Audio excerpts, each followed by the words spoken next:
Yeah, wait, I got to show you this one. This is too fun. Okay, so I did have some introduction videos. I had to get the Twitter announcement out first. So here you go. Throw this out. Have you ever seen Jay Shetty on Stephen Bartlett? Like Jay Shetty on WCO is one of the most incredible Wizards of Nothing. It's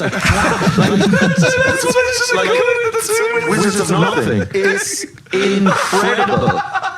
They're both like passing these words, but like no one says anything. No one says one thing for an hour and a half. Because they're both grifters, so it's just grifter on grifter. Inside the grifter studio. Yeah, inside the grifter studio. That's so good. Sorry about the echo on that. I just turned off echo cancellation. Thank you very much. We got a lot of channels in the Red Pill or Red Pill adjacent won't let the videos play on top of their apps. It works on channels marked for minors. A lot of channels in the Red Pill or Red Pill adjacent won't let the video play on top of their apps. Not really sure what you mean by apps. It works on other channels marked for minors. I don't know. That might be. By the way, I wonder if there's like a default setting. I've had at least one or two of my recent videos, be marked as 18 plus. And I think I got, okay. One of them was probably my fault because I showed that picture of Amy Dangerfield making out with Nina the Witch.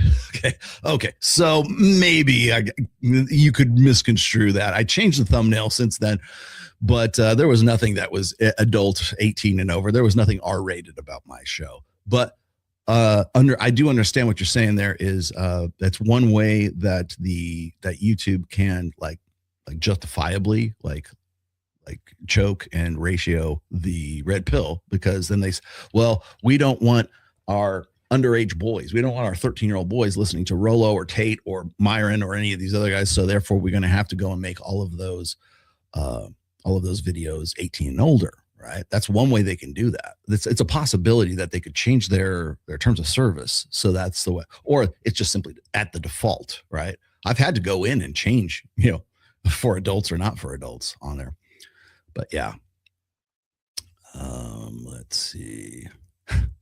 These dating apps, especially the way they are now without the questionnaire, like the way they used to be, women are not primarily visual. And so usually for thousands of years, excuse me.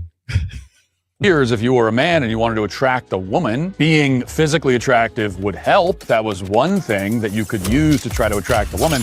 But even if you weren't very physically attractive, you were meeting women in the real world.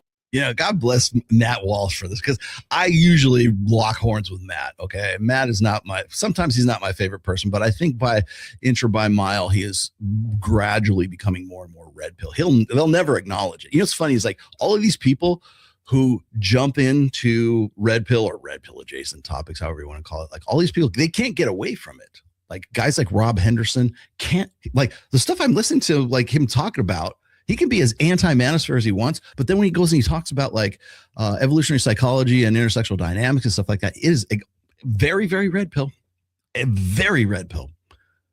So I'm just going to throw this out there and say, hey, look, man, like a lot of you guys who think that you're going to shit all over me or shit all over Myron or whatever else because you don't want to, offend your 50% female audience or maybe more or higher.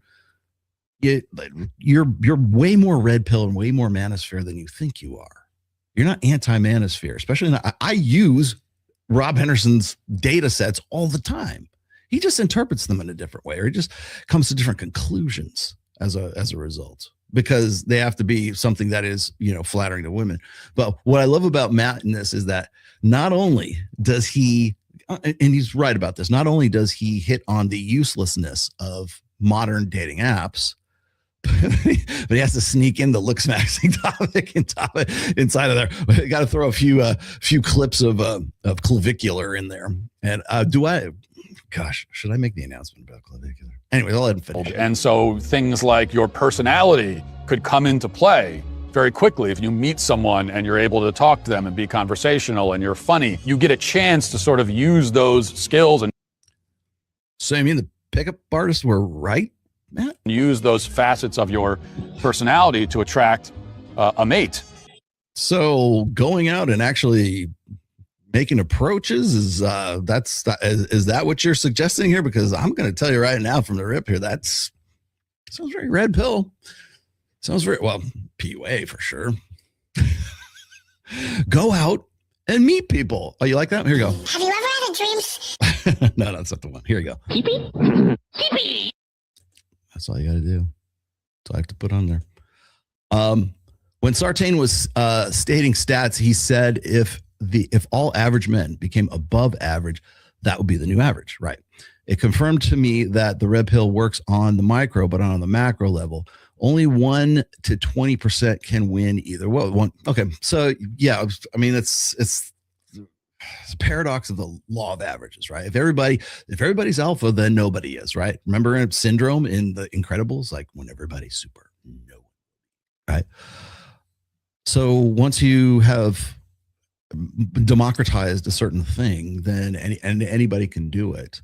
Then the thing is no longer super. Right? I understand the sort of the paradox of that, but the thing is I wouldn't worry about it anytime soon. Why?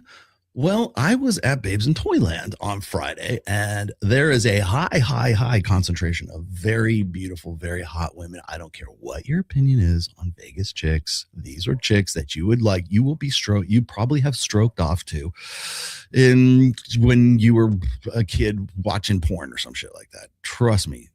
These chicks are like you. But people say, "Oh, they're degenerates. I would never want a woman with big fake boobies like that." No. You would probably want to get with these chicks.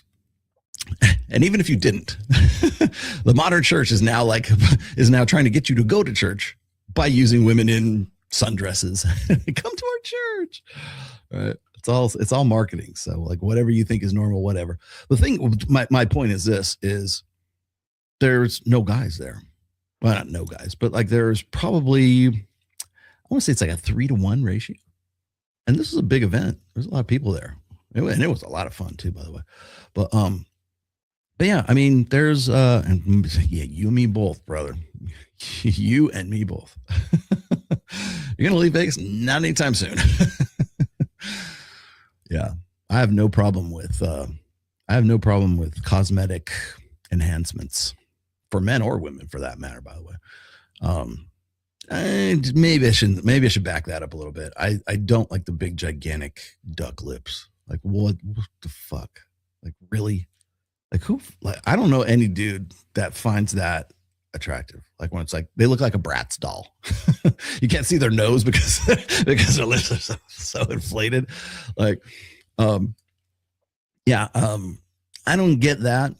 I can understand a little bit of lip filler, but like that much lip filler? I know it's the Kardashianification of the world. That's why I have the Kill the Kardashians t-shirt.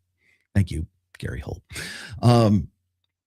But no, and then Brazilian butt lifts, ladies, like the squat rack is your friend. Just like, don't even consider a Brazilian butt lift until you can squat 400 pounds in the rack, until you can like do like for 6 reps, until you can do that. Don't get the Brazilian butt lift. You can do so much better with just like naturally, like building your own ab, build your glutes up. You just don't want to do it. Like, and it doesn't look natural. It looks like a physical deformity. Honestly, I mean, some of them. I know there's some that are well done, but there's some that are just like, oh my god, what were you thinking, right? And God, I love her to death. So this is not me flaming her at all, but we have this one girl, Asia Barbie, who comes on Access Vegas all the time. Beautiful, beautiful Asian girl. She's got gigantic, like probably like 1800 cc boobs, and then she's got the Brazil, which I wouldn't have a problem with. I get it. I understand why women like circus tits. So it's a marketing thing, right? But don't pair that up with 1800 cc, like 1800 cc tits and 1800 cc Brazilian butt lifts, because you just look like a letter S. Don't do that. Just don't. You want to do a facelift? Fine. You want to do, blatharoplasty where you do I want to do that.